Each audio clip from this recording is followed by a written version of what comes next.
মাকে একবার দর্শন করলে 51 সতীপীঠের ফল প্রাপ্তি হয়। হ্যালো বন্ধুরা, কেমন আছো?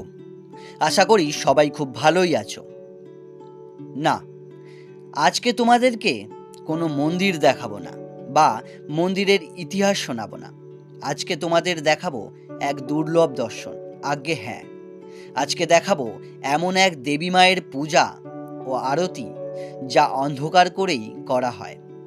আশা করি অনেকেই বুঝে গেছো, কারণ মায়ের এই পূজা অনেক খ্যাত।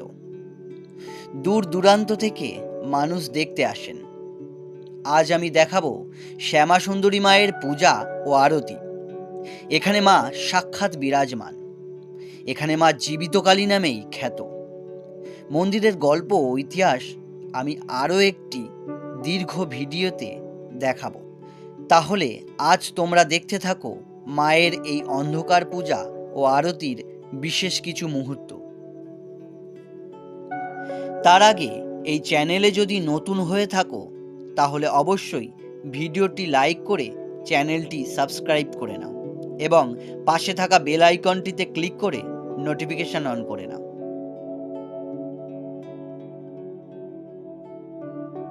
দেখছেন কত ভিড়, বাইরে মাকে দর্শন করার জন্য ভক্তরা দাঁড়িয়ে আছে। আর 28টা শনিবার মাকে দর্শন করলে গ্রহদোষ কেটে যায়। চালগলা গল্প অবশ্যই আপনারা শুনেছেন মায়ের। মা এখানে জীবন্ত।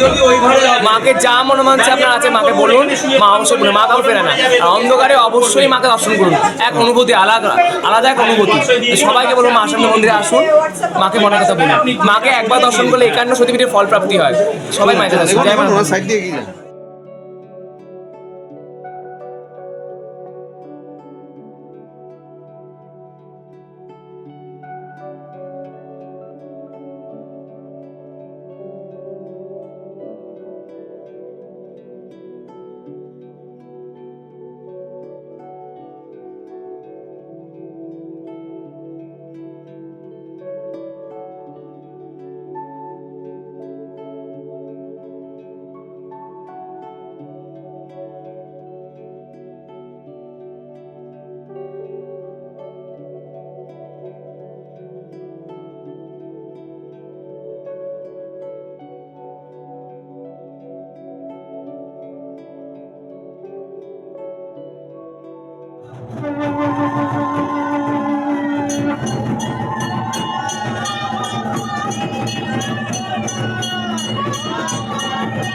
भगवती माता তুমি বিনাকানি তুমি মা পুরুষোত্তম বিমলা রূপিণী।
তো বন্ধুরা, কেমন লাগলো আজকের এই ভিডিওটি তা অবশ্যই কমেন্ট করে জানাও এবং চ্যানেলটিকে লাইক এবং সাবস্ক্রাইব করে পাশে থাকো, কারণ তোমাদের একটা লাইক ও সাবস্ক্রাইব আমার জন্য অত্যন্ত মূল্যবান।